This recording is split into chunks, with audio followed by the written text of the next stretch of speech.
Hello, welcome back to my channel care style. নতুন এক ভিডিওতে তোমাদের সবাইকে অনেক অনেক স্বাগতম। তো দেখো, ঘুম থেকে উঠেই সব মেয়েদেরই যেটা কাজ হয় রান্নাবাড়ি করা, তো আমিও কিছু কম না, রান্নাবাড়ি করতে চলে আসলাম।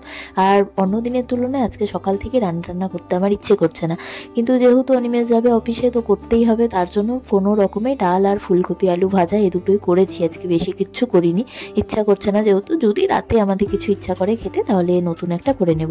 আর এদিকে অনিমেষ যাওয়ার সাথে সাথে ডুকুর বিকার যে ও যাবে দিদুন বাড়ি, তার জন্য আমি যা বলছি সেটাই করছে। আর এখন দেখো লক্ষ্মী ছেলের মতো চুপচাপ বসে আছে। তো এখন হচ্ছে আমি রেডি হব, কারণ ডুকুকে স্নান টান করালাম, আর ডুকুকে স্নান করাতে গিয়ে আমার আর্ধেকের বেশি জামাই ভিজে যায়। তো তার জন্য আমি যেটা পরে আছি সেটা পরছিলাম না, আমি নাইটি পরে ওকে স্নান করাচ্ছিলাম। নাইটিটা ভিজে গেছে, তার জন্য রোদে দিতে আসলাম। আর কালকে রাতের বেলা ডুকুর সব গরমের কাপড় জামা বের করেছিলাম, কারণ এখন যেহেতু গরম পড়ে গেছে সব শীতের যত পোশাক ছিল একটা দুটো রেখে বাকি সব ঢুকিয়ে দিয়েছি। এবার দাদান চলে আসলো।